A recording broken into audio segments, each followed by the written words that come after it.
Welcome to Social Sessions. I'm truly excited to introduce Ryan Mack, aka Bule Bolang. From the streets of Glasgow to a worldwide YouTube sensation, Ryan has done it all. He has served in the armed forces, worked in the field of bodyguarding and is now a very successful trader. He co-founded The Trading Guys. He has a YouTube channel with over 700,000 followers. Ryan now tackles the wilderness of Indonesia with some breathtaking videos and amazing stories. I'm very happy to welcome Ryan Mack to Social Sessions. Hello Ryan, welcome to Social Sessions. Thanks very much for having me, Sean. Good to see you again, mate. I know.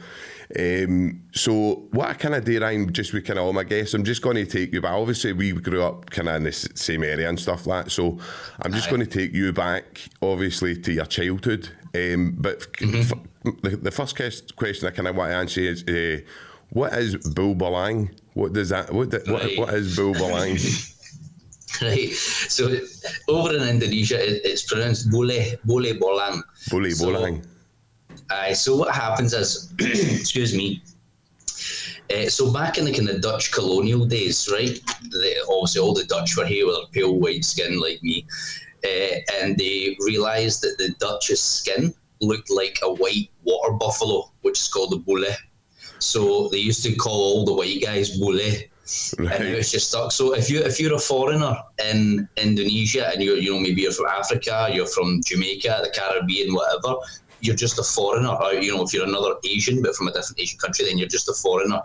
But if you're specifically a white foreigner, then they label you as a bule. Oh, Mr. Bule.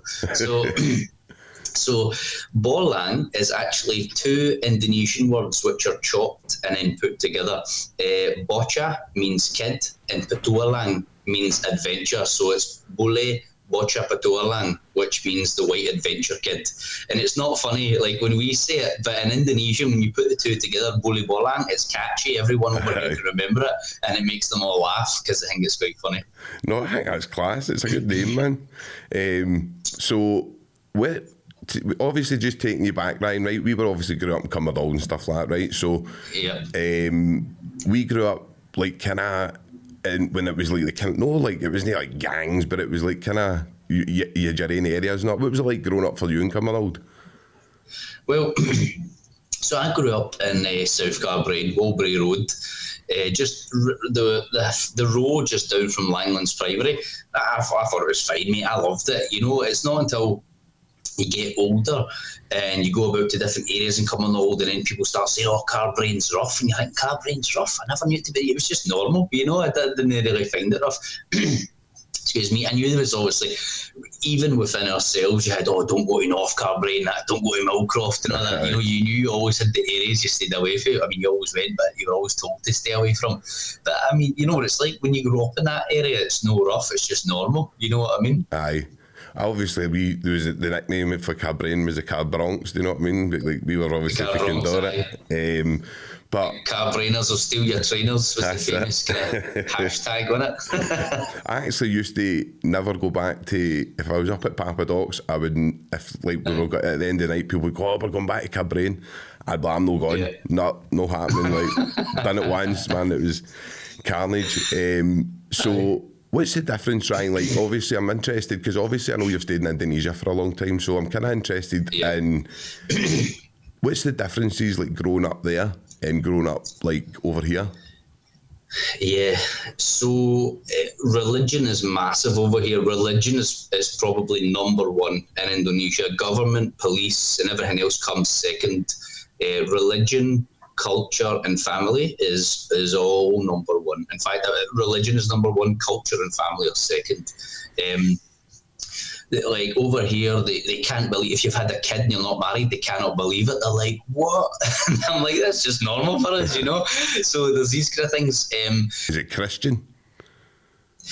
So all the islands are different. So it's massively mixed. So actually, it's a democratic country. But it has the largest population of Muslims in the entire world, simply because the population here is like 270 million people. Wow. Overall, it's got 17,000 islands and 700 languages and dialects. So about 80% of the country is Muslim, and then you have then I think Christianity is the second biggest, and then like Bali, for example, the island of Bali, that's predominantly a Hindu island, but of course it's always mixed, but it's predominantly Hindu. That's why you have the Hindu temples and the burning incense and stuff everywhere. If you go to the likes of like Papua, it's predominantly Christian and stuff like that. So yeah, it's pretty mixed, mate. But I live on the island of Java, and it's predominantly Muslim, mate. Yeah. Is there radicalism and stuff like that in Indonesia? Like obviously. It's not rife, but we do have it, mate. I think a couple of years ago, every so often, every 2-3 years, we get like a couple of suicide bombers coming to Jakarta and stuff. Just 2 days ago, some construction worker was digging up the road just 10 minutes away from my apartment. I mean, I can see the area from my window now. And as he was digging the road, he hit a bomb which had been buried there, and it blew him up and killed him. So we do. There is some radicals, but I mean, it's not mental. But there are definitely what we probably call sleeper cells here. You know what I mean? Yeah, there are some areas of an island called Lombok where people will be like, yeah, don't go there if you're a white guy, because it's like radical as hell. Aye. I've just heard that. I haven't been. So, no, it's just obviously we could be kind of the stuff that's going on now, like in Israel, Palestine and stuff. It was just interesting to kind of see somebody like the country with the biggest population of Muslim people, and they're no exactly. I think it's maybe the Middle East, isn't it? That's maybe a bit more radical. Well, over here, mate, they are fanatics about Palestine. If you have an Israeli passport, you cannot come to Indonesia. Wow, is that right? Yeah, you cannot come here if you have an Israeli passport. I saw that guy Naz Daly, and I was like, what the hell is he doing in here? Because he's Israeli, but he came in with a Palestinian passport. That's why, but he's Israeli. Right. But he came in with a different passport. I was thinking, how the hell did he come here? Yeah. They're massive for Palestine here. No, well, obviously that's like a big topic now that's kind of dominating the news, do you know what I mean? And obviously there's a lot. I just hope it gets sorted soon, and I can't see it, but I'd love to see it getting sorted. But just taking you back, Ryan, to your kind of, so where did you kind of go? Like, obviously I went away when I was 19. I went to prison for a long time. So where did your life kind of take you after that? So when I was growing up, I got to about 5-6 years old, and I done the typical, the typical thing that happens in the UK. Your mum and dad break up, and then your mum tries to, how can I hurt the dad? Right, I'll stop the wee man going to see him. The old "she's turned the winds against us" script. It was that. Right. So I never got to see my dad for years and years. And then when I was 13, he just turned up, and I was like, who's that guy in that car? I was sitting outside Stephen Patrick. I was sitting on top of Stephen Patrick's wheelie bin, actually, if you know Stephen Patrick. I was sitting in his wheelie bin, and we were all sitting outside his house, and he was like, there's a guy turned up in a BMW, and we said, who the hell's that? And we were looking, and it turned out to be my dad, and I noticed him. I was like, are you my dad? And he's like, it's me, son. And I was instantly full of fear, like, oh no, my mum's going to kill me if she knows he's been here.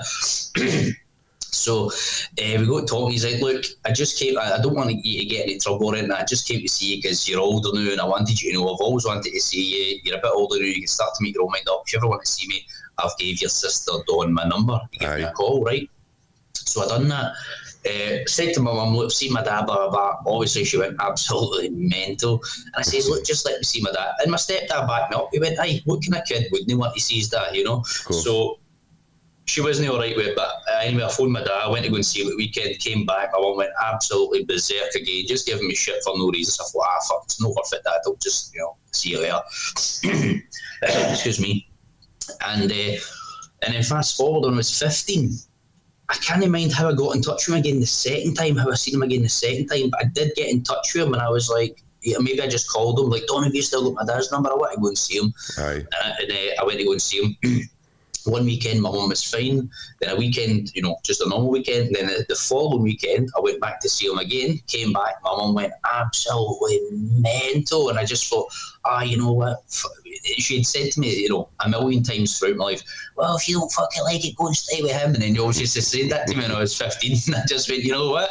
I'll fucking see you later. And I just unpacked my bag, mate. And that was it. See you later. And I don't think mum spoke to me for about 4 years after that. And then I moved in with my dad. I lived with him for about a month in Scotland, and he's like, wee man, I've just got a job running that. He was a financial advisor. I've just got a job running an offshore financial advisory firm in Portugal. You want to move to Portugal? And I was like, let's fucking go. Let's do this.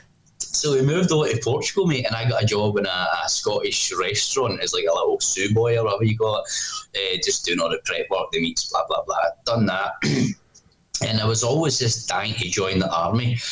So I was over there for a year, spoke the language really well, blah, blah, blah. I loved the job, met hundreds of new people, but I just knew I partied like hell, and I just knew, I don't want to be a waster, because I was really going downhill with the partying, because it's just constantly, it's a holiday place, you know what I mean? Excuse me. So I was like, do you know what? So I wrapped it. I never done any partying or drinking or whatever for about 4 months. And there was an ex-paratrooper over there, a guy called Carl, and he took me down the beach, just beasted me up and down this beach because he's an ex-para. And he just got me into shape, mate. And then I came home, went to join the army, stayed at my sister Alison, like we stayed at hers, went to join the army, and they were like, your eyesight's too bad, wee man, you can't get in the army. And I was just like, what? Because I'd already been electricians, and they've got all the things, they've got the requirements for the police, the Air Force, you know what I mean? And they were like, no, you're fine. Pardon me.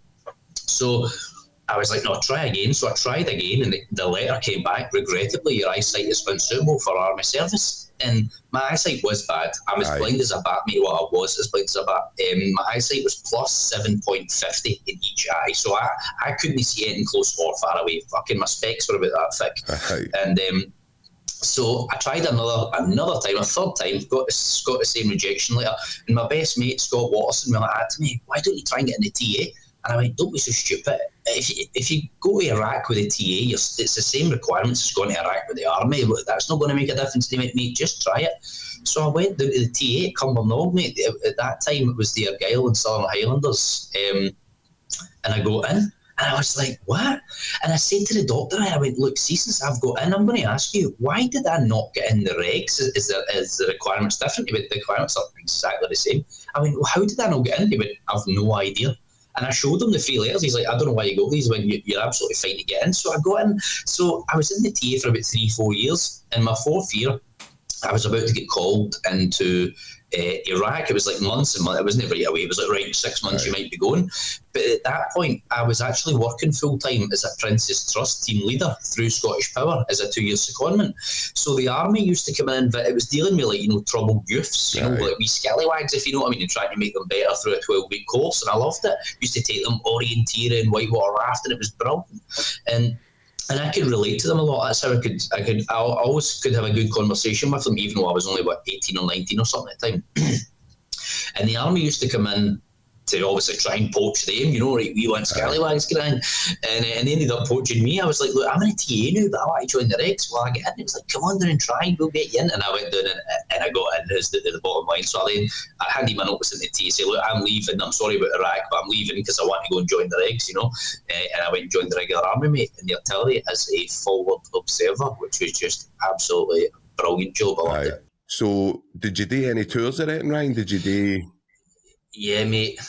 Training-wise, I'd done Arizona, California, Las Vegas, Germany and all that. I'd done Kenya. And then tours, I'd done 2 frontline tours of Afghanistan. I'd done Herrick 10, which is apparently, if you check in Google and etc., it says it's the bloodiest tour that the British Army has ever done since World War II. That was the tour where the Welsh Guards commanding officer was killed by an IED, and he was actually killed 150 metres away from my compound because I was attached to the Welsh Guards at that point, and he was coming up to see us. They were called the Jam Boys. They were coming up to see us before we were pushing down this canal for an operation, and we had already walked down that road. It's called Barma, hot Barma. You basically like a metal detector and you sweep it, but it must have been one that had been buried in the ground for so long, and It only detects metal.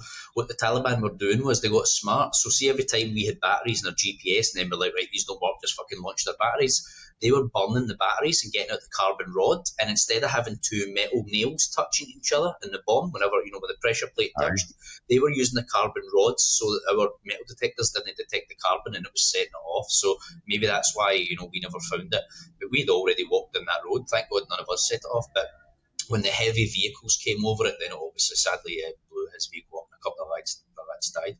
I done some tours there, mate, and excuse me, along that same road, that same canal, it's called the Shyamalan Canal. We were in checkpoint 9. It was just a compound that we'd taken, and we used that as our little base for patrols and fighting force and blah blah blah.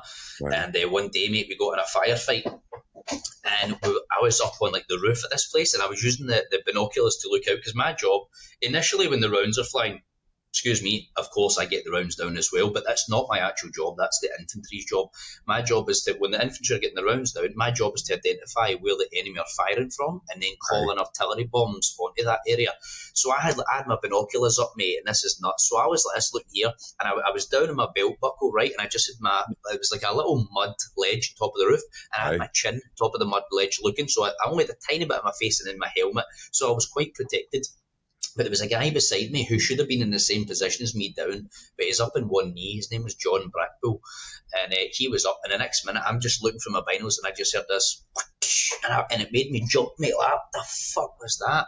And when I looked round, mate, he just went like that and just decked it, and he'd been shot right in the head by, well, they claimed it was a Chechnyan sniper, and they claim that they know that because we've got like a kind of walkie-talkie that catches the Taliban talking. So the intelligence was that it was a Chechnyan sniper that shot him in the head, but mate, it was some fucking shot. It was like right there, and it was crazy because I looked at him and he just a tiny wee hole there. It took me ages. I was like, where the fuck has he been hit? You couldn't see it, and there was a tiny wee hole right there. But when you looked at the back of his head, it was just like the whole back and a half of his head was gone, and he was still alive. Unfortunately, he was body popping and all that. So we had to push him off the roof. He landed at the bottom, a couple of lads grabbed him, and I remember looking down, mate, and it just shows you the kind of the shock of war.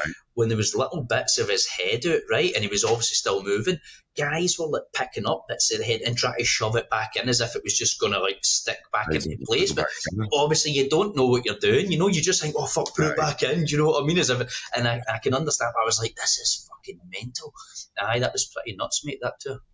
So what I'm interested, obviously that's like traumatizing, Ryan, for like anybody, and I've encountered both in prison and kind of like in addiction work and stuff like that, a lot of soldiers who aren't able to kind of process and maybe go the direction you've went. So I'm just interested in kind of what kind of work you done to kind of save yourself, Ryan, because I know you did I know you went kind of hit a low point, but we'll go into that. But what kind of stuff did you do to kind of build yourself back up? So do you know what? I always say I never had PTSD, but see when people talk about the symptoms of it, they'll be like, yes, sleepless nights, blah, blah, blah. Do you know what? I did have that when I first came back from Afghanistan. I mean, I never had PTSD, like fucking, randomly crying and all this. Never had that. I never had flashbacks or any of this kind of stuff. I've been very lucky. But I did go through a massive period when we came back from tour and everything felt weird because literally, mate, it's like 48 hours ago, you were like standing on top of a hill with a sniper just sitting there giving Overwatch, and then 24 hours later you're in Cyprus, and then 48 hours or 72 hours after that you're back in your barracks in your own single man room in Northern Ireland, and everyone's partying and having beers, and you're like, what is going on here? So that's fucking weird, It was even weirder when I came back. So during a tour, you get R&R, and you get 2 weeks at home. You do half your tour, 2 weeks at home, and then you go back. And I remember, mate, 28 hours, 1 to 2 days after me leaving Afghanistan, like from a firefight in the back of a vehicle, you're going back to Bashi for R&R, awesome. Going back, 2 days later, I was in fucking Silver nightclub in Glasgow. And I was just like, this is mental. This is fucking Aye. mental. 2 days ago, I was in a ditch up to my nipples, getting the rounds down with a fucking machine gun, you know. And 2 days later, I'm in Silver Nightclub, and I'm like, this is just fucking mental. So I've never had PTSD. Like, I've never had nightmares and woke up sweating. I'm very lucky for that. But I did go through a phase, mate, and we were back in Northern Ireland where I'd be lying on my bed and I was like, fuck, what time is it? And I looked, it was 2:30 and I'm like, I'm wide awake. I'm wide awake. I could not sleep. I'd finally get to sleep at 4 o'clock. I'd wake back up at 5:30 and I'd be as bright as a button, mate. It wasn't as if I was shattered. I was like, I'm fucking good to go. And then later on, I kind of found out through, more mental health stuff and PTSD stuff coming through and watching podcasts. People were always saying, yeah, that is actually PTSD. And I thought, fuck, I never knew. So if I've had it based on that, then I've had it very mild, mate, I know guys that have had it much worse. No, it's obviously I don't know like your take on it, Ryan, but I know that the war that I seen in Iraq and Afghanistan, I felt terrible for the guys that were over there fighting, but I don't believe in war itself. I don't believe in the concept of it. Do you know what I mean? So neither do we. I know. I don't. I think most soldiers, when they come back, and I think it's a testament to yourself about how strong you really are, Ryan. To be honest, because a lot of the guys come back and they really need. They actually can't get support because I don't think they can believe what they've been sent into by the people who are supposed to kind of protect them, if that makes sense. Yep. And I actually put a tweet out the other day, and it was saying the two ways that we do in a law of court in Scotland that kind of conceptualises murder is either a premeditated act, or if they can't prove that, which was in my case today, I think called wicked recklessness. So the stuff that I'm seeing, like, and I don't want to get too much into it, but like you see the stuff in Palestine and you see them blowing up hospitals, and it's killing like the 2 people they wanted to kill, but it's also killing like 500 other people. To Absolutely. me, wicked recklessness. Do you know what I mean? At the very least. And I watched something the other day, mate, and I don't know if it's true. I'm not saying it is. It's food for thought. When I heard someone, I can't remember who was talking about it. Oh, it was the Edward Snowden guy when he released those WikiLeaks documents, right? Aye. And part of his WikiLeaks documents, mate, you can check it out. You don't have to believe me. I don't know if it's true myself. You can go and check it out. He had leaked documents, like CIA secret documents, blah, blah, blah, saying that Hamas, Hamas are supposed to be the Palestinian side and blah, blah, blah. He was saying Hamas are Israeli tools. They're just an Israeli tool. So they're not Palestinian. So, and I was like, oh, fuck, that makes sense. So what he was saying is Israel can't just attack Palestine because people will be like, what the fuck are you doing? So they basically just call Hamas, like, right, lads, bang a couple of bombs in here so we've got an excuse to smash it, right, sound boss, that kind of idea. So they were basically saying that Hamas are actually part of the Israeli force, if you like, but they're just sent in, right, you guys fucking pretend you're with them, you give it us to lob us bombs so we've got an excuse to hit them and get them out. And I thought, you know what, I don't know if that's true. I mean, it's the WikiLeaks guys got the apparently official documents here, but I was like, I could believe that, and here's why I could believe it. So And the things with Hamas, like, they'll put rockets in buildings that are known for, women and children staying in, because they know that Israelis will hit buildings. And I'm not saying that's true. I'm not an Israeli supporter. I don't support Hamas. I don't support Israel. I support Palestinian people 100%. I don't support any of the war side. So I'm just explaining things that it's food for thought. It's quite an amazing thought. I saw when they placed the bombs in these civilian, apartments or whatever, it then gives Israel an excuse to hammer them, say, oh, that was a weapons cache, right? And that's just collateral. All the women and children are just collateral damage. Now, I've seen that in Afghanistan, mate. Anybody that's been there can back me up on this. So when we walked through a village in Afghanistan, right? And one day you walk through the market and it's hustle and bustle and everyone's waving at you. People are throwing an orange at you. Here, have an orange. You must have a milk. Do you want roti? You want a bit of bread and all that? And you're having a laugh at them, right? And you go down that same market 3 days later and it's like an old Wild West movie, man. You can hear the fucking wind blowing down the streets. There is nobody there. And you know for a fact that means the Taliban are here. Everybody's run like fuck. So we're about to get ambushed. You just know what's going to happen, mate. So Here's the point. The Taliban, like whenever the Taliban are there, we just bomb the shit out of them. We call in Apaches, jets, we just blow the fuck out the mortars, you name it, smash them, right?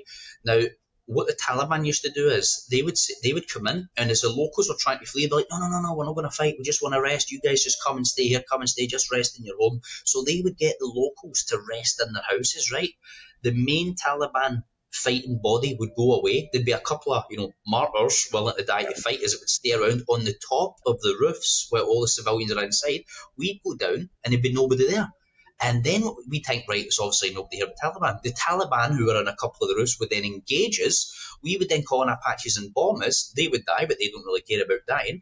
And what would happen is we would collaterally hit a couple of civilians. And then the Taliban, who were waiting on the sidelines, would come in and be like, look, the British soldiers have just bombed all of our women and children. We're like, you can't. We would never, ever have done that if we knew women and children were there. But so that's the tactics that they employed, I'm not saying that's what's happening at Israel-Palestine. I'm just giving you guys at home who are civilians and have never been in war and seen this kind of thing food for thought.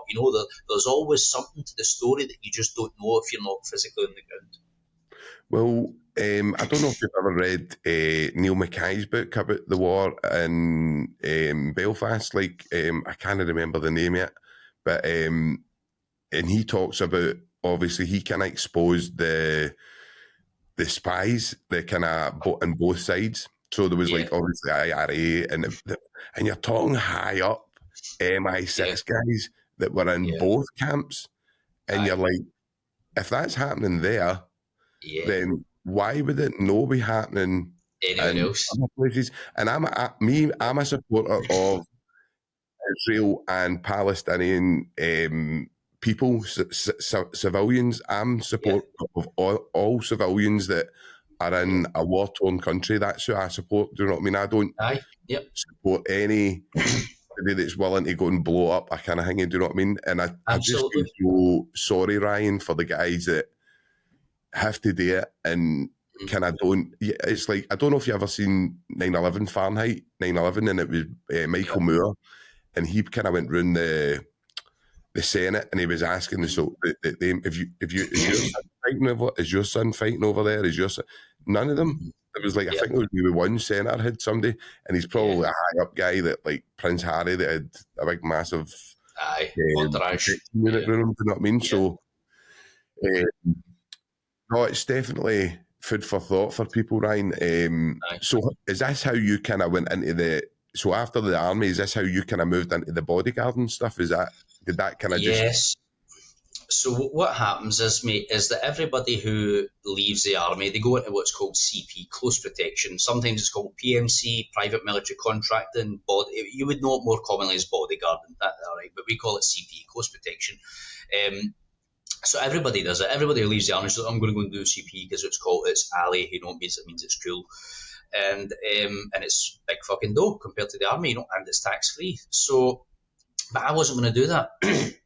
I was a 25 fucking 30 year man all day long in the army, mate. Anybody who's watching this podcast that knows me from the army will tell you, mate, I was fucking green. And the day that I signed off, nobody in my regiment could believe that I had signed off the army. They were like, the army's fucked when Max signed off, because I was a 30 year man, mate. I loved every minute of the army. And I just got sick of it. The government was shafting us. We hadn't had a pay rise in 6 years. They were, so a Lance Corporal was on like 39 grand a year, and then after that you were only going to be in like 21 grand a year.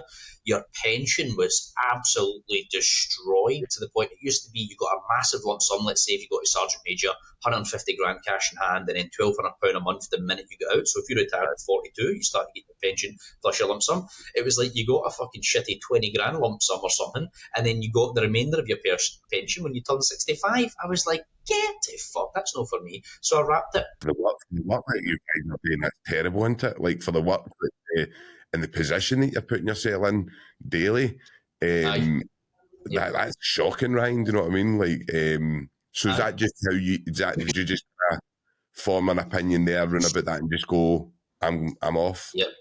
I was just like, I'm off. And then my mate, Jamie Lamont, who was in the regiment, he's like, what are you going to do, Matt? You're going to go and do CP? And I was like, mate, everybody does CP. And I hadn't signed off at this point, but I was like, I told her, because I was still in Afghanistan, but I was like, yeah, after this tour, lads, as soon as I get back to fucking Camp Northern Ireland, I am signing off. So I was talking to Jamie Lamont, and he's like, what are you going to do CP? Blah, blah, blah. I said, I don't know, mate, everybody does that. And then what happened was, when I went back to Camp I was still in Afghanistan, but I went back to Camp Bastion, right? And there's a guy from Cumbernauld as well. He's an older guy. I think he's 60 or something now. He's still in the private security world. He's in Africa right now. He's ex-TA, SAS. I think it was 2-1 or 2-3 or whatever. So because he had that background, he was a manager of a company over in Afghanistan doing the private work. And he's like, bro, where are you? I was like, fucking hell. He used to be, so my sister was his ex-girlfriend's best mate, and whenever they two went out, he would babysit me and all that. And so, I mean, he was a lot older than me. And I was like, fuck, it's great to see you, mate. He's like, oh, I can't believe you're in the army. Where are you now? And I was like, I'm in Helmand. And he's like, fucking hell, I'm in Kabul. It's just up the road. So we're talking. He's like, yeah, do you want a job doing private security? I went, mate, I was thinking about that, but you have to come back. You have to come out and do the bodyguard course, which is $5,000, and then you're not guaranteed a job. And at that time, everybody was leaving the army who had done 2 tours to go and do the job. You know, so you're fighting against guys who are ex-Royal Marines, ex-Paras, and all this shit. I fought for, you know. So I thought about it, mate, but I don't know if I'm going to get a job. And he's like, shut up. He went, mate, I'm the project planner here. He's like, I'll give you a job. I went, no danger. So when I got home to Northern Ireland, the army was going through a phase of giving people redundancy, right? Excuse me, that took a year. Or if you were guaranteed employment, not if you sign off in the army, you hand your notice in, you have to give a year's notice, right? But they were doing a thing when I was there, and if you signed off, but you could prove that you had guaranteed employment, i.e. the company emailed the RCMO, the regimental career management officer, if they emailed him from the company email to confirm you had been awarded, full-time employment, they would get you out for a month. I was like, mate, so he sent an email, RCMO okayed it, I got out. So I'd literally excuse me, I'd literally got back from a 6-month tour of Afghanistan. I was home for like a month, handed my kit in, and then like a week later, he's like, mate, I can have you in Afghanistan, the following Wednesday. And at that time, I had a Mrs. Nikki and a little boy, and they told me, they were like, yeah, it's fucking, I thought it was going to be 2 months on, 1 month off. I thought, happy days, that's easy doing that. And he was like, no, it's 6 and 1. And I remember saying to myself, 6 and 1, that's a bit weird, going to Afghanistan for 6 weeks and then coming home for a week and going back for 6 weeks. But so in the kind of CP, close protection, bodyguarding world, your most important thing is getting your first job under your belt, because it's the hardest job to get. See when you're just an ex-army guy applying for a job and you've not done it, getting your first CP job is the hardest. Once you've got that under your belt, you can say, look, I've done CP for 6 months, you pick up jobs 10 a penny, right? So that's why I done it. So I got over there, and obviously Nick was a bit snapped, because she wasn't really the type of person who could go with somebody who was away, and no, everybody is. It's no fault of hers, by the way. No many people can handle Nicky, that. I know. No many people can handle that, mate, so I'm not dissing Nicky in any way. So I went away and done it, and then when I landed there, I remember saying to my boss, who was an ex-Army Ranger, Adam Knipka, he's still on my Facebook now, big unit of a guy, ex-US Army Ranger, and I was like, how come your flights are in March? And he's like, 6 and 1. I was like, yeah, so 6 weeks from now is October. And he's like, 6 months. 6 months on, 1 month off, dude. And I was like, what? And I was like, how did I not know this before I came here? I was just so excited that I got the job. I wasn't really questioning much. I was like, sound, I'm coming, So I was like, fuck, Nick's gonna kill me, man, when I tell, because I just came back for 6 months in Afghan, you know what I mean? And then my month at home, I was really busy, like handing in all my kit and getting all my paperwork signed and all that. So I didn't spend much time with her or the wee man. And then I just literally a week later, I had like 4 days at home, and then fucking I was back in Afghan for another 6 months. I thought, oh no. So I done that, and I loved it, man. The job was brilliant. And I ended up getting the manager's role, training a big bunch of Gurkhas, not British Army Gurkhas, like Nepalese Gurkhas. So if you're from a certain area, the same way you're called a Glaswegian, you don't have to be in the British Army to be called a Gurkha. It's an area of Nepal where you're called Gurkhali. So I was training the Gurkhas there, like 300 Gurkhas I was in charge of and training them, and it was just brilliant, mate. I loved it. Absolutely loved it. That sounds great. What obviously, like you look at the bodyguarding stuff, and you watch you watch the films, you watch Hollywood, you see all the kind of. Is it as exciting? And did you get Uh, to? Is there anybody kind of we would know that you kind of got to what to get to kind of go what way? no, mate, I went out with my mate Paul one time. He was working, I can't remember the company he was working for. It wasn't the G4S, but it was one of the big companies like Garda World. I think it might have been Garda World. And I was just about camping. And he's like, mate, you busy? I was like, nah, we became best mates. We're still good mates now, Big Paul.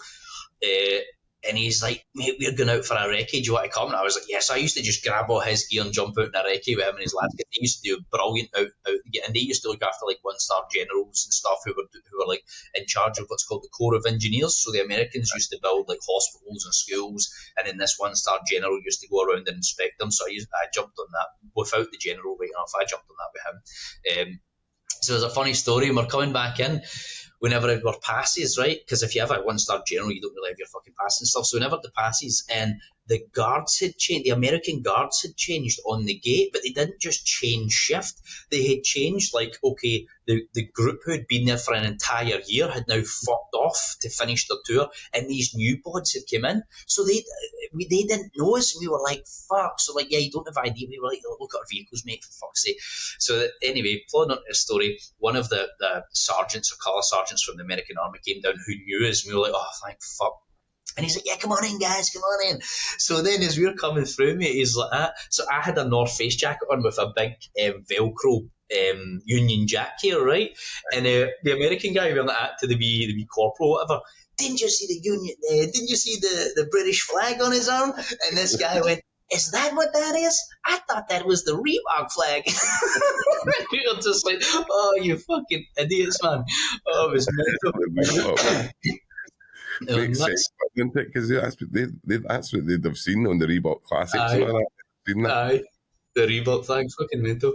So what kind of, obviously, I don't know, it's up to you, Ryan, whether you want to kind of describe that, because I know it's kind of good money. I watched a programme and it was talking about, I'm sure the company's name, is it Blackwater?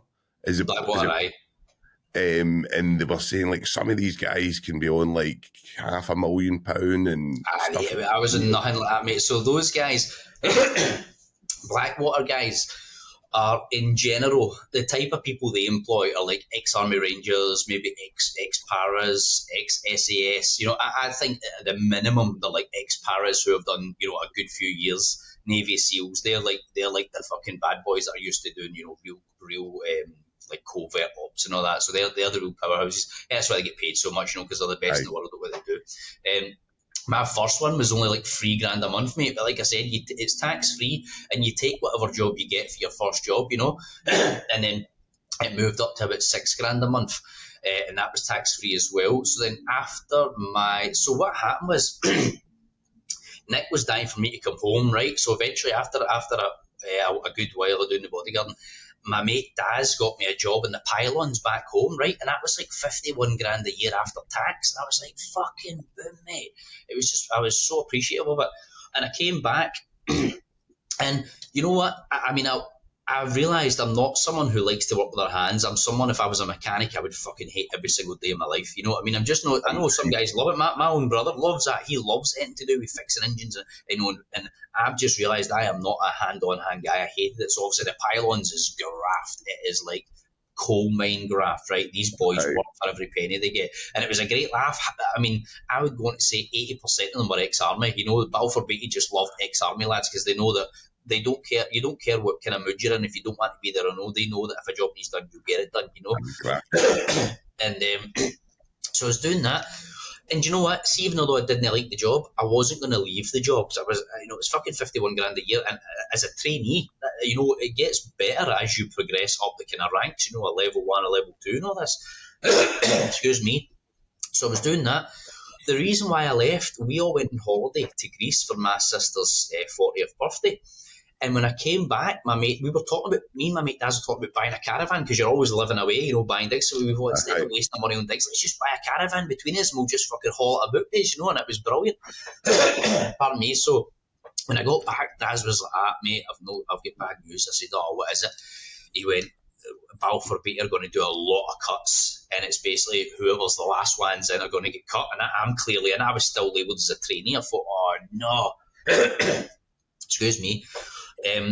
But what happened was Balfour Beatty, because the UK is so PC, Balfour Beatty, they can't just sack people for being shit, or missing shifts. So you get many people, because you live like a fucking rock star. If you're 21 years old, you don't have a bird, you get 51 grand a year.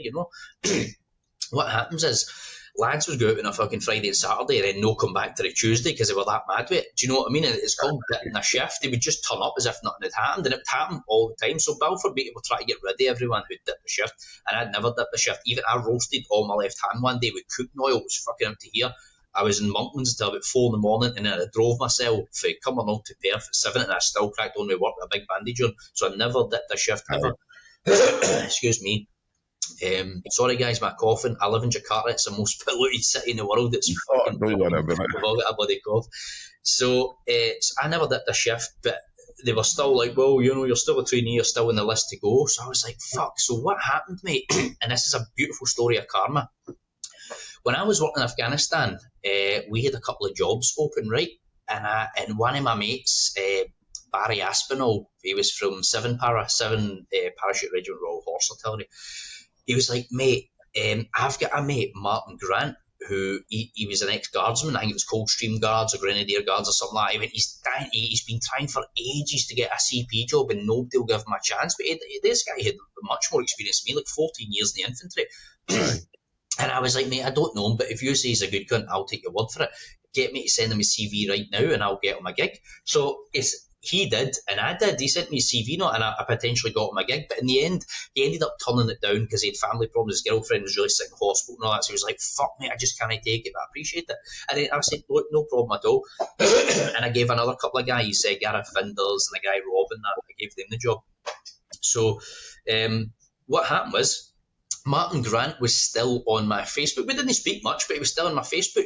So then fast forward, 2-3 years later, after I had potentially gotten that job in Afghan, I put a post on Facebook and I was like, lads, looks like I'm going to fucking lose my job. I've still got my bodyguarding license. It's still valid for another 2 years. Is there anybody, we call it the sandpit, is there anybody working in the sandpit that can fucking get me a gig? Within 2 minutes, mate, that guy Martin Grant fucking in my DMs on Facebook, and he's like, Mac, how you doing, mate? Look, listen, I know we've not spoke to each other in years, but I've never ever forgot you fucking squared me away that time. You didn't even know me. I just want you to know, see right now, mate, I'm a manager for a CP, a close protection company over in Iraq. We're hunting for boys right now. When can you get here? I can have you here in a week. And I was like, no way, man. And that was it, mate. So then a couple of days later, we were down with Balfour Beatty down in Derby, and then it was everyone that was getting sacked got sacked, and then they're like, yeah, you're fine. And I was like, what? And then they told me, yeah, we can't just say all the shit cunts are getting sacked. We have to make it that it's fair and equal, So I was like, lads, I went, look, a guy's just bent over back, because he had already got me a year's multi-entry visa for Iraq, and that's golden, mate. They're like hen's teeth to get. Guys who were already working in Iraq were fighting tooth and nail to try and get a 1 year multi-entry visa. He got me one like that. So I was like, lads, I don't really have a choice here. I'm going to have to now fucking quit, which, I would never have done it, but it's not my fault. You have put me in this position. So I then quit for Balfour Beatty, and I went to Iraq, and it was dog shit, mate. It was nothing like Afghanistan. We were actually doing close protection. You sat in a car, you had an AK-47 and all that, so you felt a bit fucking cool, but that died off after 10 minutes. And you were just a taxi driver. You would pick somebody up. I'll tell you a funny story of who I picked up. So you pick somebody up at 5 o'clock in the morning, take them to the BP oil refinery place, and they'd go inside where there's ice cream, steaks, swimming pools, you name it. You'd be outside sitting in your car for 12 hours, mate, because it's 53 degrees outside, and you'd be like, this is just brain dead. This is brain dead. So wait, I tell you who I got, right? I forgot. So my client was a Scottish guy called John. I forgot his surname. I've got his photo here. He was a Scottish guy called John. And so we're talking away, and he's like, where are you from, Ryan? I said, a wee place just outside Cumbernauld, just outside Glasgow called Cumbernauld. And he went, I'm from Cumbernauld. I went, shut up. He went, I'm from Carrickstone. I went, no way. And he said to me, if you're from Cumbernauld, you'll know my nephew that got shot. And I went, well, I only know Ronnie Dugan that got shot. And he went, that's my nephew, Ronnie Dugan. I went, no way. So I said to him, I went, well, if you're Ronnie Dugan's uncle, you must be Darren Meeko's uncle. He went, that's right, I am. And I was like, well, Darren Meeko's one of my mates. So I've actually got I'll try and find this photo. I've got it here. And I was just like, no danger. Because obviously it's that... Who, John, I don't know. I remember Dan Nico. I remember Dan. He was that was Ronnie's wee cousin, wasn't it, Dan? And then yes, there he is, right there. That's me and him right there. So, if any of you know him, I mean, how mental is that you're in Iraq and you're escorting your mate's uncle? You know, I just couldn't believe it. And I remember at the time, he was like, so you're a travelling man? And I was like, aye, mate, I've been to Kenya, Cyprus, fucking Afghan. And he was asking me, was I a Mason? But at the time, I wasn't. And I was just telling him I'd been all these fucking holidays. It must have he's a fucking nutter. Oh, it's brilliant, man. That is, so, obviously, your life's been really colourful, Ryan. It's been exciting. There's been so much like growing. Then you your kind of the Bule Bolang life, the Bule Bolang, and obviously you've got a massive following on YouTube, and your videos are stunning. Some of the videos that I've kind of watched, I researched some of the stuff you did. It's absolutely, some of the stuff's beautiful. I don't know how you climb up the hills. I watched the one that you did no long ago, and your pal he was walking up the hill with you, and he was like, "What have you got me in for, man?" Oh, aye, Big Dave. That was funny. But can you tell us some stories about that? Like, how did that come about? How did you manage to get like over 100,000 followers on YouTube? Aye. So, what, mate? Do you know what? I wasn't trying to be a YouTuber. What happened was I was over here with my wife. I live in Indonesia now, as you know, and I was waking up every single morning, absolutely dying to go back and join the army. Right, and I knew that wasn't going to happen. I was like, it's never going to happen in a million years. But I was waking up every single morning. Excuse me. And I was dying to go back and rejoin. And so I said to my wife, you know what I'm going to do? I says, every second weekend, I'm going to go to the jungle, just camp for 2-3 nights, just get all this outdoor shit out my system, the kind of living harshly, you know, get it out my system, and then I'm going to come back and just, you know, do it that way. So I'd done it, and then I was coming back, and I'd meet my mates, my English mates, not over here, and they'd be like, "Oh, I never saw you last Friday. Where were you?" And I says, "Oh, I was in the jungle, mate, camping." And I would show them videos on my phone, just me in a hammock in the jungle, and they were like, "Mate, that is amazing!" Like, they went, "You should put that on YouTube. People would love to watch that, you know." Excuse me. And I was like, so I ended up putting it on YouTube. But yeah, fuck it, if anybody likes it. And then I had like 70. After about 2 weeks, I had like 71 subscribers. And I went to this wee island. I've got a super rich Chinese mate over here who owns one of these like 1,000 islands. He's like, "Hey, you want to come to my island this week? We'll go fishing." And I said, "Yeah, mate, let's go." So we went. This island's unbelievable. Went out there, and he also owns like a little holiday kind of Maldives type resort there as well. The huts out in the water. So we were staying there, and then people were actually holidaying there. So we were on his little boat coming from the ferry area on the little private boat to his specific island. And there was people there. So I held my GoPro up and I was like, "Guys, when I say 1, 2, 3, it was something cheesy like, can you all shout, 'We love Indonesia,' you know, or something like that." And someone was like, "Yeah, what's it for?" I said, "Oh, it's for my YouTube channel." "Oh, I have YouTube also." I was like, "Oh, nice one, mate." Didn't have a clue who I was speaking to. Turns out he's one of the most famous guys in Indonesia. He's the Indonesian Steve Irwin. He fights with like king cobras, he fights with alligators and all that, and he had a massive YouTube. I didn't know. And I was like, "Who is this guy?" So after it, we got talking tonight. We were squid fishing at night, you know, hanging off the pier and all that. And he's like, "Look, when we get back to Jakarta, I'll do a collaboration with you." I was like, "Yeah, sound, mate." Still didn't have a clue who this guy was. At that point, he had 2 million subscribers. Now he's got 10 million, I think. But I'd done a collaboration video with him in the jungle, just literally sitting down talking about survival gear. And I had my little Luwak, you know, the animal that makes coffee, it shits out coffee. You know, I've got one of them, and I used to take her in the jungle with me, just sitting on top of my bag. So I am just cutting about the jungle with her. Have you still got that? I actually just at the back. She just did it back again. It's class. Isn't it? She's brilliant. So What's it called? it's called a well in the official English we call it an Asian palm civet cat, but they're not cats, but it's called an Asian palm civet. Right.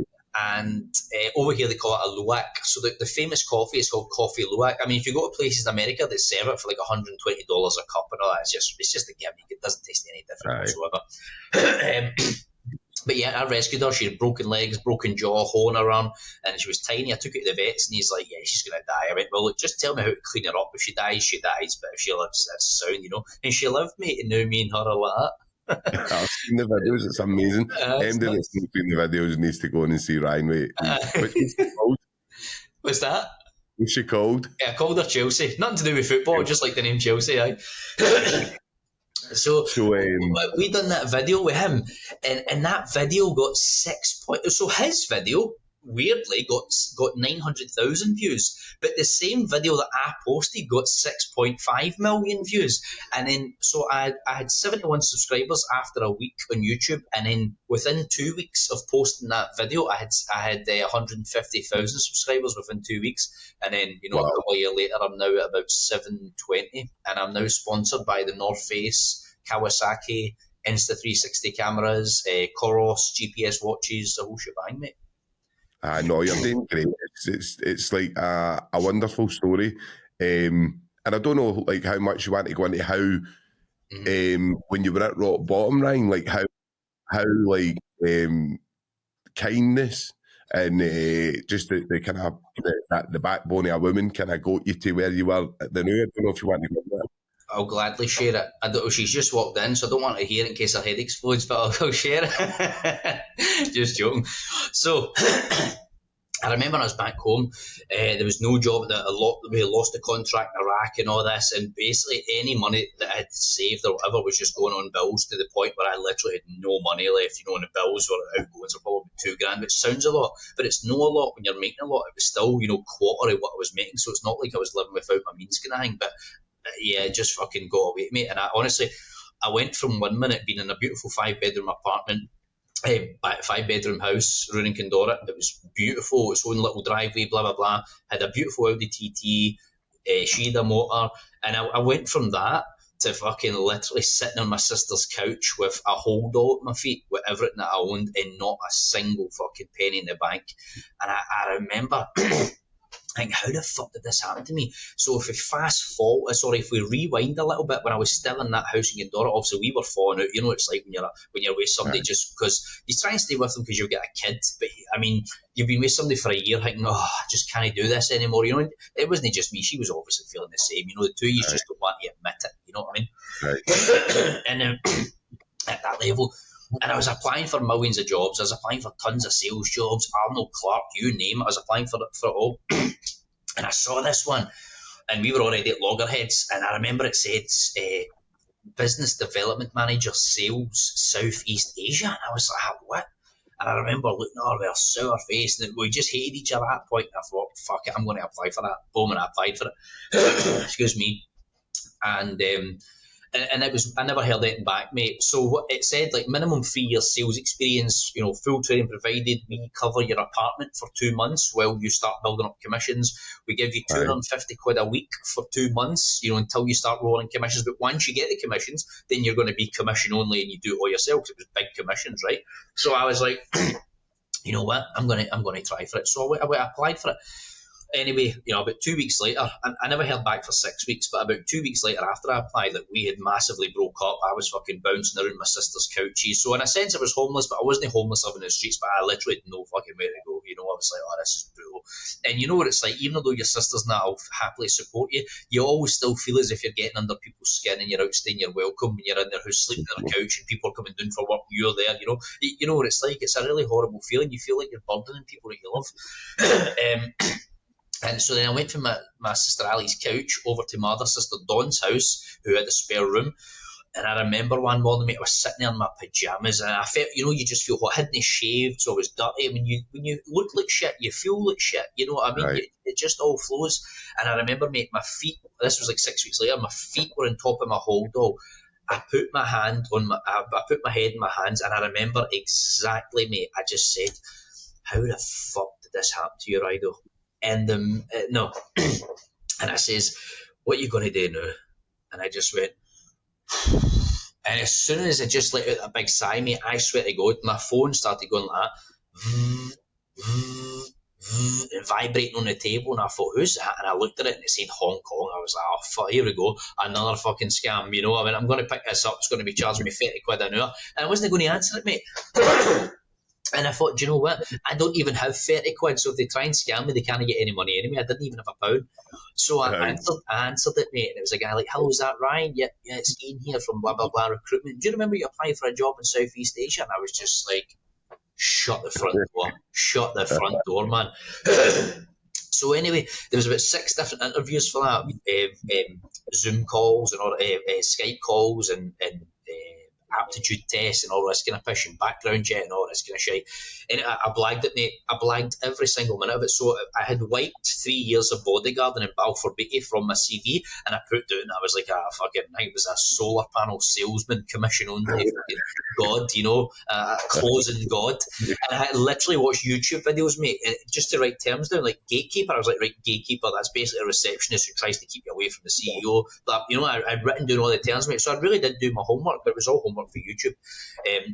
And they were asking me questions, I answered all, and I got the fucking job. So they were like, look, we need you to come out to start, and we need you to come out before to get your training done. So as soon as our office opens again, you know, after the new year, you are good to go. Can you come out, you know, next week, the 4th of December? I was like, mate, I'm standing on my bag right now. It's packed. I can be there in 30 minutes. You know? So I got the job, mate, and the day after I got that job, so here's the kind of, you know, the break point. The day after I got offered that job, and I said, yeah, I'll be there, I'll take it, I got an email through for this company in Iraq. They were like, yeah, we'll bring you over. So I was faced with this dilemma.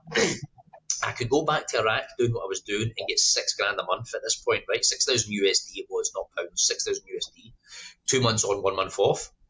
Excuse me. Or I could take this random opportunity in Indonesia, which they only provided all your flights, they provided your apartment for 2 months, and only gave you 250 quid a week for 2 months. But the commission was potentially huge, you know? Aye. And I thought, do you know what? I was humming and hawing, mate. I didn't know what to do. And I thought, do you know what? I'm just going to do the Asian one, because if it doesn't work in 2 months and I get sent back here because I've no money and no sales and blah, blah, blah, and I've not made it, I'll just go back. I'll get another job in Iraq, you know? But I want to know how this is going to turn out. And that's why I ended up taking the job in Indonesia, mate. And it was a business development manager's job for a financial forex firm, foreign currency exchange firm. The stocks, gold, oil, you name it, they trade it.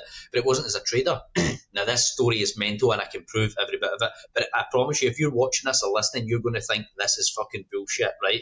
Because it's so wild, this story, you'll just not believe it. So I need to rewind again to the army. When I was in the army barracks, right? That guy, Jamie Lamont, going back to Jamie Lamont, asking me what I'm going to do when I get out of the army. He said to me, we're talking about coast protection, blah, blah, and he said to me, have you ever looked into Forex? And I went, mate, I have looked at Forex a million times. I've watched 1,000 YouTube videos. I do not understand any of it, right? I don't understand a fucking bit of it. It fries my brain. He went, look, I've got this course with these 2 American guys, right? It's a $5,000 course, but I've got it copied. I'll give you the whole course. I was like, mate, send it. I watched about 20, 30 minutes of it, and I was like, bing, off, load of shite, don't understand what these guys are talking about, it's all fugazi, and I turned it off. The 2 guys, one was called Steve Morrow, and the other one was called Zen Aldridge, right? Fast forward 6 years later, I got a job in Indonesia, being the business development manager for this Forex firm. Nobody speaks English in Indonesia. It's not like Kuala Lumpur where you walk around and they all speak English in the Philippines. Nobody speaks fucking English here. So I'm in this office, you know, a white guy myself. I can't even talk to empty. Next minute, this white guy walks in and I thought, yeah, beauty, I've got a wee pal here. So he was an American guy. He's like, he was the chief trader. So he's like, come on into my office. We're into his office. We're talking away. He said to me, have you ever done trading before? I went, do you know what? No, I've looked at it a million times. I watched this course with these 2 American guys, Steve Morrow and he went, and Zen Aldridge? And I went, how did you know that? He's like, I'm Zen Aldridge. And I was like, no, mate, that is a Gen Dit story. And I ran and I grabbed this laptop at the time. and my hard drive, which is in this bottom drawer, banged the video, and sure as fuck, the guy who I'd been watching 6 years prior when I was in the army was now sitting right in front of me, mate, as a chief trader. How could you make that up? No, the world works in mysterious ways, doesn't it? Mental. So I'm not trying to divert for your first initial angle, we'll get back to that, but the story's just nuts, mate. And so we were friends, we're still our friends, but he's now back in America. We were friends, and then after about a year and a half, he was like, mate, you want to learn how to trade? And I was like, fucking right to do it. He's like, right, from Monday morning, you sitting beside me. And I was like, bosh. And that's how I got into actually being a Forex trader. And I just can't believe how that happened. It blew my mind. But so during that year and a half, right, of before I became a trader, it was not all fucking sunshine and skittles, as I say. It was brutal. There was times, I swear to God, because I had deals coming towards, I was past the period where the company was giving you money. I had a deal, and the deal I got before it was enough to pay my rent for another month. And then it was enough for a couple of weeks food, but then I got to the point where I had no money left and only a couple of weeks rent left, and I was just like, oh, I don't believe this. And what they had done was, I was lucky, they'd sent me to the Philippines for about 8 weeks, in which that gave me a chance, because they were funding that because they sent me there. I thought, oh, happy days. However, I hated it. I was like, the Philippines was rough, mate. Like on the streets, people with knives. If you didn't have a knife, you had a gun. It was fucking rough, mate. Rough as fuck. I was like, yeah. I don't know if it's still like that now. It was when I was there, because they had a massive crystal meth epidemic when I know. I remember that. That's when I was there, mate, and it was wild. I mean, if you went to the Western Union to left money, there was like 12 security guards with shotguns and M16s at the door before you get in. Like, what the fuck? It was mental. So anyway, I hated it, and I came back and I had no money. And my wife, she was my girlfriend at the time, is a minted Indonesian from one of the most famous families over here. And she's like, look, come back. And people always say this, yeah, if you're a rich guy, you'll take a poor woman, but if you're a rich woman, you won't take a poor guy. And I can vouch that's bullshit, because when we were like dating, still dating other people at the time, right at the very beginning of a relationship, she was with a guy who was like the general manager of Porsche, 20, 30 grand a month, and flying about in a Porsche. And at that point, she still chose me over him, and I was fucking penniless, so you can't always say it's based on that. And then when I came back from the Philippines, I had like nowhere to go, I had no fucking dough. Me and my mate Love were down at like a food market one time, and we had to chip in for a chicken satay. It was like £1.75 or something, and then both of us had to chip in. So we gave ourselves 5 sticks each, with half the blob of rice and fucking half the bottle of water. And we were laughing about that last week. He just texted me last week after about a year. He's over in Dubai now, and he's like, mate, do you remember that time? He's a millionaire now as well, and he's like, do you remember that time we didn't have money down at the street market? I was like, I know, mate. I tell everybody about that. He's brilliant, man. I just love him. And so I was like that. And so when I came back to the Philippines, my missus was saying to me, she went, look, don't worry, she had me picked up by a current driver, an envelope that was like 2 million rupee in there, which is about 150 quid.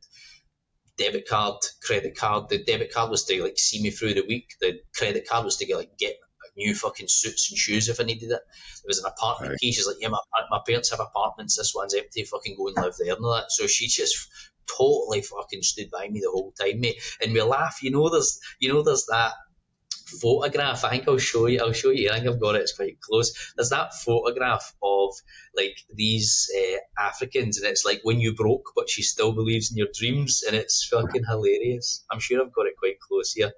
I saved it the other day just for us, because I was like, because we looked at this and I was like, this is me and you, and I saw it the other day. It's so funny. Where is it? No, it's amazing to see when you've got like that that person behind you that's going to be there through everything and make sure that you're all right, and kind of I think that is a true thing. I think a lot of guys are only as strong as the misses they have behind them. Do you know what I mean? They've got a million percent. That's the thing right there. You've probably seen it. Look, when you believe in your dreams, we used to laugh at that back then. That's how I downloaded it, because I was dreamed of that. I was like, back in the day. And it's true, mate.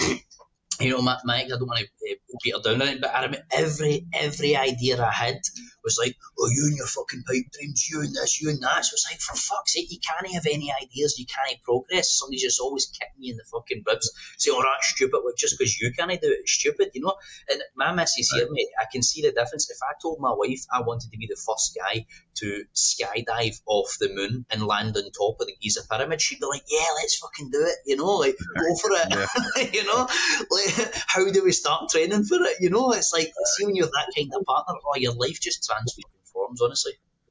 I know. No, I'm so lucky with my partner as well. Like, she stood by me, and there's nothing. I mean, obviously, when I first got out, Ryan, I was similar. It was like I didn't know where I fitted in. I was you thought you were a burden. You were just trying to fit in, and it's only now I've only just started kind of being able to kind of do this, what you're saying, live out some ideas that I've had, and you always doubt yourself. There is that. I don't know what it is. I don't know if it's a Scottish thing or something or whatever, but you do listen to people when you go, I'm going to do this. I'm going to, like, when I went to go start this podcast, people were like, what you want to do that for, mate? Like, well, I've got to give it a try. If it doesn't work, it doesn't work. And if it's like, and obviously I know you're going to make me a millionaire through the trading, so that'll be fine. You know what I mean? But mate, I can relate to everything you've just said there. There's people when I first left here, right? People that you would say were in your circle of mates that were like mailing, obviously my other people that were mates, like, you seen this fucking stupid cunt? What the fuck does he know about the stock market and foreign exchange? What do you think is? He'll be back here in 2 months, a fucking idiot, blah, blah, blah. And then, mate, those same fucking mugs, I've never ever mentioned that I've got those screenshots, and I know it. Those same mugs are in my DM now. What's happening, my man? Feel proud of you. I always knew you would do it. And I'm like, you fucking idiot. And then the next thing comes, I've not got any money to join your subscription, but can you teach me how to trade? Yes, mate, I will just gladly give you 8 years of fucking knowledge for fuck all. You know, since you got after calling me a stupid cunt and you can't wait to see me back because I'm a fucking idiot. You know, these cunts don't know that I know, and I fucking know. Do you know what I mean? Well, definitely. I think, when you, I don't know if it's the same as the army or that, Ryan, but definitely prison starts limiting your beliefs. And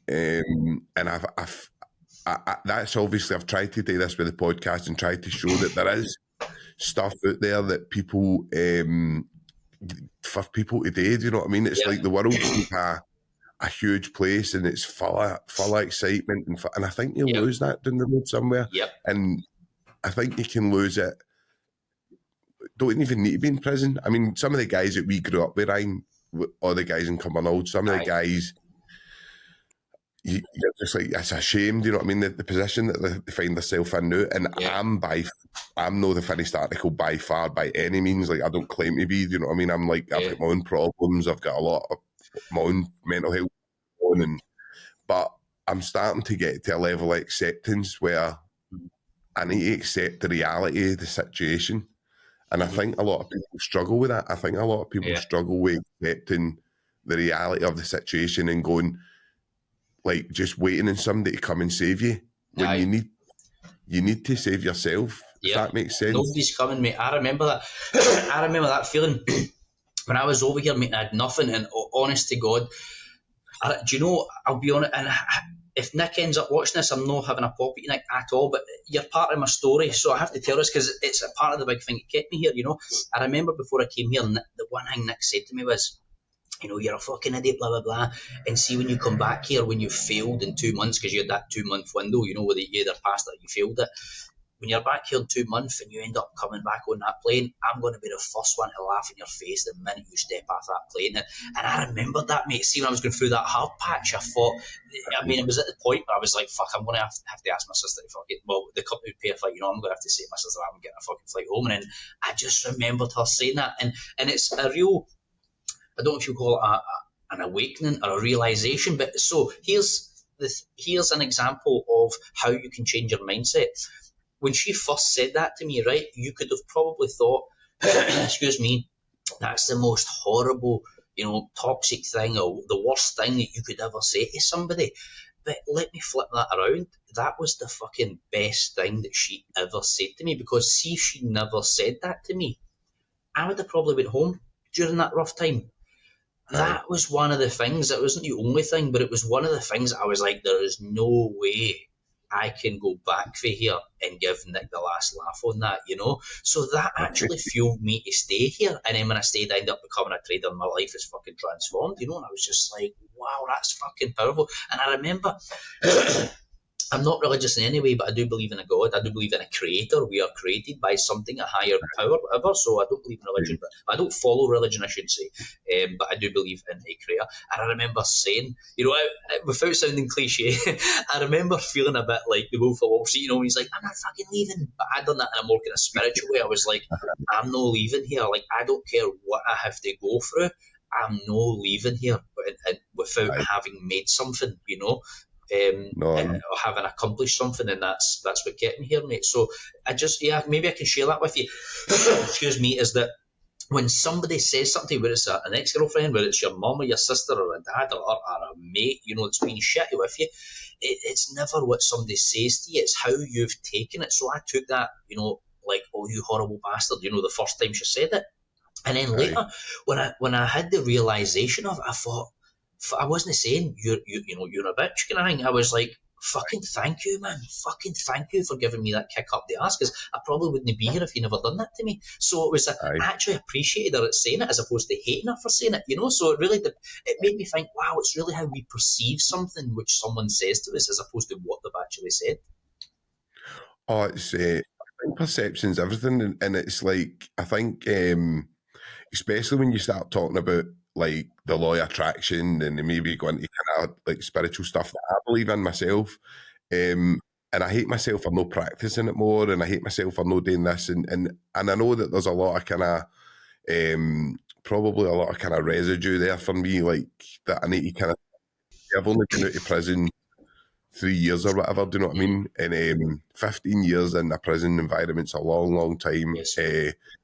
And there was a report I was actually trying to get it. We were talking to the miscarriage of justice organisations. There was a guy called Dr. Adrian Grounds, who is the only person who's looked into miscarriage of justice, Ryan. Like, really, the only person who's got a report there to kind of say. And he said that they're too damaged. There's exceptional circumstances where somebody will be like, you're too damaged. And the Jeremy Sterling, who's the kind of pro bono psychiatrist at Mojo, he said where it goes is miscarriage of justice victims never get the validation, ever. So I think when you go through other sorts of trauma or you go through other things that can kind of leave that toxic residue, when you come out of prison, a lot of guys are in that belief system that they can't do anything else, or that they can't be any better than what they are. Or if they are, they need to be a better criminal.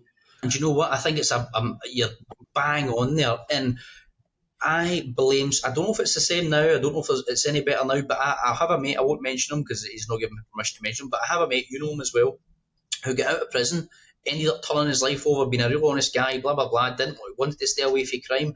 And any time he told the truth on his application, like, yeah, I've done time for this, blah, blah, blah, but look, that's not me anymore, they would bin him out for a job. And then when he got a job, he would get the jobs when he didn't tell them, but then when, you know, if they've done a criminal report or whatever, background check, would come back and he would get sacked. And it's like, look, oh, you never put that in your application? Aye, because every time I put up my application form, you don't give me the fucking job. So I had to, you know, and you're really stuck, you guys are really stuck between a rock and a hard place. And I've experienced that through my other mate who you also know. Aye. No, I think, see, what he was basically saying was when you add the miscarriage of justice part on, it adds on tenfold, basically. So there's no even any point. He basically says you can't really equate to how much damage it's actually doing to you when you're doing that length of time. But I really don't believe it. I don't believe but I know that I'm broken. There's bits of me that need to be fixed, but I'm starting to really believe in myself now and go, no, I can do this and I can do that and I can make something of myself. And I think that she's like trying to hide it the way. Somebody's just chapped the door and she's like, oh shit, I better get that before he goes nuts. But no, I think it's just I don't know. It's like I was actually talking to somebody the other day, and it was like I struggle with doing TikToks and that. Mhm. Feel like, and it's just like because you do feel a wee bit. Myself, I feel a bit hypocritical in the way I go. I'm not the finished article, so why am I trying to preach knowledge or preach something that I'm not doing like fully? Yeah. But the person I said that to, who I really respect, said, Sean, you've got so much good knowledge, and you're actually Aye. in a position where you've done 15 years in prison, You've been there and you've done come out, and you're doing something yourself. Aye. That doesn't matter if you're not the finished article. The information that you can get, and I was like, do you know what? I need to just start kind of believing in myself a wee bit more that I can be that person. Aye. But so just as we're kind of finishing up, Ryan, obviously I want to talk because obviously I know you've the trading guys. Aye. So how's that going? Because I know that's like you're doing really well there. And Aye. so how did that come about? Yeah, so how that came about was when I was obviously ended up becoming a trader for the company, right? And when COVID kicked off, after about 3 months of the first initial part of COVID, the company, the trading firm, shut their office down here. And they were like, look, you can still trade with us, but you're going to have to move abroad. And I was like, mate, I ain't, well, obviously move abroad when COVID was over. I was like, mate, I ain't moving anywhere. I've fucking married an Indonesian. I've learnt the fucking language, I ain't moving to another country to learn another bloody language and, sell my apartment and go. And I said, that ain't happening, guys. I went, look, I love you. You've given me everything. I'll never, ever forget it. But I'm not moving countries. And they were like, look, happy days. We've had a great time. You've been a great guy, but, a good worker, blah, blah, blah. And we partied on good ways. Right. And because I knew how to trade, I was like, fuck it, I'll just bang I'll just bang money in my own trading account. I'll just trade it for my living room. It doesn't matter. I'll just, that's how I live my life. That lasted about, you can stand up. That lasted about 7 days, mate. And then another CEO from a different company who knew us, because we used to always fly to Hong Kong, like sometimes 2, sometimes 4 times a month for like big forex events. And another American guy called Bobby, he was like, mate, I heard you don't work for Gary anymore. I was like, no, mate, I don't. He's like, do you want to trade my PAM accounts? It basically means, do you want to trade my clients' accounts? So what they do is he'll have always clients with their own individual accounts, and they'll just attach them to my account. So when I trade, right, it trades for like 3,000 people, and then when I cut the trade off, it cuts it off. So it's called a PAM account. I was like, yeah, mate, but I ain't moving. And he's like, you don't need to move. He's like, I'll give you the logins. I don't give a shit where you trade from. I'll just give you the master account login and you trade it. I was like, oh, mate, count me in. So I started doing that. And I was, a week later from my living room from in here. And so then, you know what? I got sick of all these Instagrammers who go out and hire a Lamborghini for $120 for a 1 hour photo shoot and all that, and sit in the parking lot in a private jet and get all these people into all this fake forex bullshit. And it is fake fucking bullshit. There's a couple of the guys that do that who are real, but it's very few and far between. The rest of them are just jokers. And what they do is they get you involved in their free signals group, and they'll make money from you when you join their trading platform and you lose. They'll get like 40% of your losses. That's how they make these millions. It's not from actually trading. So I said, I've got some good mates, and I met these guys. So I met a guy, Lee Smith, on Facebook years ago through another guy, and it was actually through something else. I can't remember what it was. But we got talking. My big mate Steve White from Blackpool put me in touch with Lee Smith, and then I met a guy, Torko Smith as well. He's from he's from Alloa. But I met him on Facebook as well. So we'd never ever met each other. None three of us had ever met each other. And we started talking about stuff we could do. So me and Ian got talking. I knew Lee. He moved from Blackpool over to Brisbane, Australia. And I knew that he worked for like Savills or Sotheby's or something like that, selling these big houses or selling advertising or some shit. I can't remember. He's big in sales. He's very good. He still does it now. But I knew he was also trading like $100,000 personal account as well, so he could trade. And then Ian had a very good, a very profitable betting tips company. So he used to give people betting tips on like £15 a month subscription, but I'll give you borrowed tips. And he was fantastic at it. He still is. So he had the betting guys. And we're like, man, what can we do together? And he's like, right, he went, well, I do the betting, you do the trading. And I was like, right, let's set one up called the Trading Guys. And he's like, fucking banging. So we set up the Trading Guys. At the time, his betting wasn't called the Betting Guys. And he was like, I'm just going to change the betting to the Betting Guys as well. And that's what we done, the Betting Guys and the Trading Guys. So we started doing this, and we were just going to get people in, show them how to do blah, blah, blah. And then Lee mailed me, and he's like, mate, are you guys going to do like signals? Like, send, right, buy this now, sell this now. And I went, mate, I can't be arse. Signals are a pain in the arse, and nobody ever catches them, you know? He's like, no, we could do setups, and he explained all blah, blah, blah. He's like, I went, hey, look, see if you want to join us and run with that. Fucking crack on. And he's like, happy days. So now it's me, Lee, and Ian. Well, Torkel, sorry, hates being called Ian. But, so these three guys who have now been in business for like 3 years, which is absolutely booming. We had never met each other in person. We had only met each other on Facebook. We never knew each other for Adam, and everything's gone so. And when I came back to Scotland in March, there I finally met Torkel for the first time, and his middle name's Ian, by the way. He just hates getting called Ian, and I keep calling him a bad habit. His first name's Torkel. So I just met Torkel for the first time after like 6 years, and I was just like, this is mental. I still no met Lee. I was supposed to go to Melbourne, Australia, like a couple of months ago, and then that fell through, so I was going to go and meet Lee then. I've still no met Lee, but mate, do you know what, it just goes to show you, like, people that you met 10 minutes ago can have better intentions for you than people you've known for 10 years, you know, because I can honestly say we have never, ever once in the 3 years that we've been in business, and, you know, the 6, 7 years, or maybe even longer. In fact, I knew Lee before I came to Indonesia, so I must know him for 9, 10 years, actually. What was I going to say? We've never ever had a feeling like, oh, is he fucking me, or is he trying to fucking get one? We've never had that feeling amongst us, and we're never shy. If Ian says, why don't we do this? Like, nobody's ever shy and said, no, mate, that's a shite idea. Or I'll be like, that's really good. But then Leo chip in and be like, lads, you two think that's good? That's absolutely dog shit, and here's why. You know, none of us have and we're like, that's a good point, mate. And we're always open to each other's ideas. We never ever be like, right, you know, I was the one that started this is my final word. We're never like that. We're an absolute team. You know, it's brilliant. I absolutely love it. No, obviously, we've put, me and my partner have paid to be part of the trading guys, so I can kind of account for the amazing kind of work that he's put in. It's still double Dutch, but I do know what a signal is, and I do know what scalping is, and I do know certain things at the start. So how do anybody that's watching, right? How do they get involved? Because I can say that we're obviously going to try. We're subscribing now. So how do other people subscribe? How do they get involved? So if you've always wanted to learn, there's no bullshit. There's no Rolexes and Lambos and all that fake bollocks. You come on. We've got tons of videos, and each video is just 10 to 15 minutes long, so it's not like death by PowerPoint. They're quite easy to pick up on. And each day I do what's called live trading. So I literally sit here at my screen, I share my screen with you, all of you can talk to me, ask me questions, and you can see my screen live when I'm trading. And I talk through the different pairs, and out of the 6 pairs I'll be like, right, most of them are quite crap today, but GG, you know, pound yen looks quite good, so let's follow pound yen.